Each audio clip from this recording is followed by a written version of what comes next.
Mamia ya wafanyabiashara katika soko la Marindi kaunti ya Migori wamepokea ufadhili wa kuwawezesha kufufua biashara zao kufuatia uharibifu uliosababishwa na mafuriko miezi kadhaa iliyopita.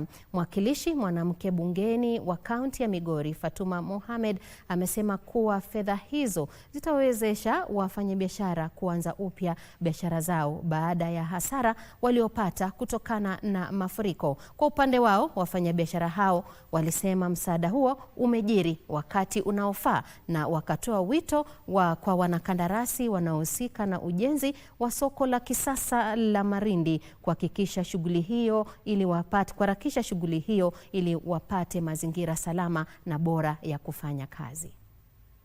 Wanaofanya biashara ndogo ndogo, kwa sababu ni ngumu wao kupata loan kwenye mabenki.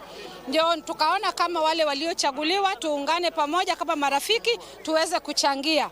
Nahisi vizuri kama mfanyabiashara katika soko la Marindi kuletewa support kama hii, tutainua biashara yetu na tutasema ni asante. Shida kuu ni sehemu tunafanyia biashara, hizi barabara za humu ndani kukinyesha unakuwa ni matope.